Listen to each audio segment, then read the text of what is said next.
Good morning, students. Today topic for the discussion: conservation of total energy during motion under a central force field. So, as you know that the equation of motion under a radial force Fr is given by Fr is equal to mu r double dot minus mu r theta dot square. जो theta dot है, अगर हम इसको वैसे देखते हैं, theta dot is equal to किसके बराबर होता है? Theta dot is equal to L upon mu R. Theta dot is equal to L upon mu R square. ये इसके बराबर होता है हमारे पास. Theta dot is equal to L upon mu R square. ये हमने पिछली इक्वेशंस में किया हुआ, पिछली इक्वेशन में इसको ड्राइव किया हुआ. तो then mu R double dot is equal to F R plus L square mu R cube. Let it be equation number 1.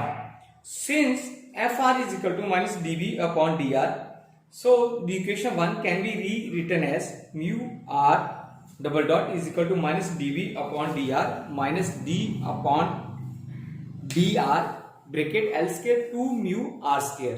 अब हमने क्या किया? L square upon mu R cube को चेंज कर लिया D upon D R. L square to mu R के बराबर हम लिख सकते हैं इसको, जैसे हमने साइड में लिखा हुआ. Then the equation can be as mu double dot R is equal to minus D upon D R in bracket B plus L square upon two mu R square. Let it be equation number 2. Multiplying both sides of equation 2 by r dot r d by dr upon dt, क्योंकि r dot जो velocity जो आपकी आ रही है वो इसके बराबर से है. Then mu r double dot into r dot is equal to minus d upon dr bracket b plus L square upon two mu r square bracket of dr upon dt के बराबर आ जाती है. Now rearranging these equations of then we get mu r dot double dot is equal to minus d upon dt bracket b plus l square upon 2 mu r square bracket of, let it be equation number 3. If we see on the left hand side of, then we can write this mu r dot is equal to d upon dt into 1 by 2 mu r dot का square. This gives that d upon dt half mu r dot square is equal to minus d upon dt b plus L square upon 2 mu R square bracket of. हम इस equation को इस वे में भी लिख सकते हैं. सारी इक्वेशन से एक तरफ ले आते हैं क्योंकि D upon D T common है सब में. तो हमने D upon D T common लेके सभी को एक ही उसमें ब्रैकेट में रख दिया. राइट हैंड साइड में इज इक्वल टू 0 कर दी. अगर मैं क्या करता हूं, इसका इंटीग्रेशन करता हूं, then we get this equations 1 by 2 mu R dot square plus L square upon 2 mu R square plus B is equal to constant या टोटल एनर्जी के बराबर है. So this equation gives us the total energy of the reduced mass is a given constant under the central force field. Next article है relation of r and theta with t. So by using the equation of conservation of total energy during motion under the center force field is given by, हमने पिछले article में अभी किया था, relation E is equal to half mu r dot square plus l square upon 2 mu r square plus v. अगर हम क्या करते हैं, r को r डॉट को यानी जो वेलोसिटी है हमारी D R upon D T कर देते हैं, तो मैं इस इक्वेशन को इस वे में लिख सकता हूं. ठीक है, बाकी टर्म सारी एक साइड कर ली.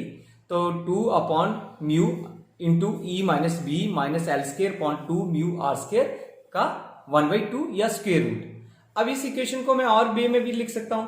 डी आर को साइड में एक साइड कर लेता हूं, dt को दूसरी साइड कर देता हूं. तो dr अपॉन सारी जितनी भी इक्वेशंस है मेरी, मैंने उसके नीचे लेके आया हूं और dt दूसरी साइड कर दिया.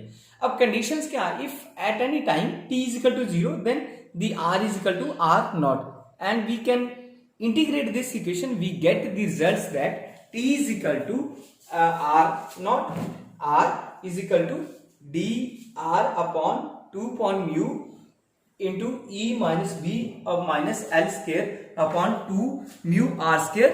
This is the equation number 2.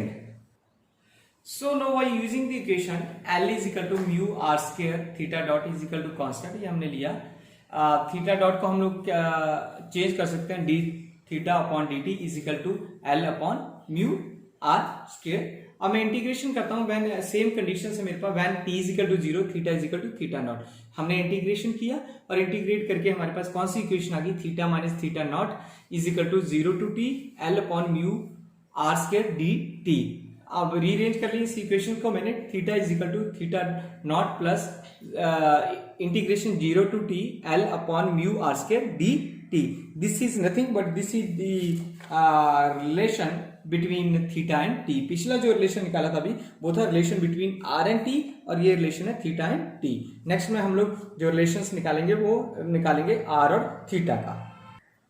Okay, now the next article is relation between r and theta.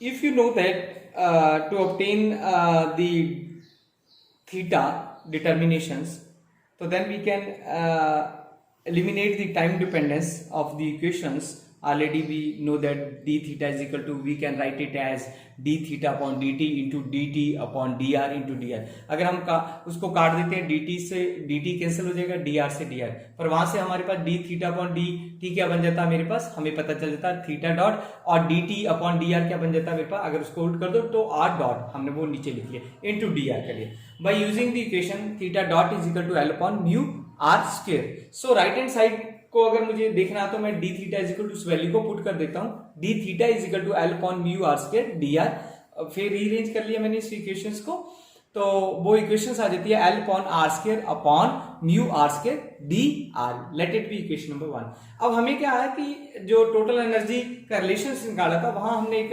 Equation पढ़ी थी, R dot is equal to velocity 2 upon mu E minus B minus L square upon mu R square का square root. अब इसी equation को मैं क्या करता हूं वहां पुट कर देता हूं आर डॉट की जगह, ठीक है। जहां भी हमने आर डॉट की वैल्यू पुट कर दी है तो वहां हम इस इक्वेशंस को चेंज कर देते हैं तो हमारे पास क्या आ जाता है, तो D theta is equal to L upon R square D R upon 2 mu into E minus B minus L square upon 2 mu R square. ये बेसिकली 2 म्यू आएगा यहाँ पे, ये सॉरी ये जब हम रीअरेंज कर रहे हैं इस इक्वेशन को तो 2 म्यू आएगा, ठीक है। Then on integration this equation then we get the relation here same is here 2 mu आ जाएगा इस इक्वेशन में भी। ओके, इंटीग्रेशन करेंगे, कंडीशन वही है theta is equal to theta naught और आर से आर नॉट तक हम लेके जाते हैं, तब हम हमारे पास जो इक्वेशंस आ जाती है। अब हम इंटीग्रल पार्ट इसको सॉल्व कर लेते हैं, तो then we get the specific form of the law to obtain relation between R and theta की जो वैल्यू है वो हमारे पास आ जाती है।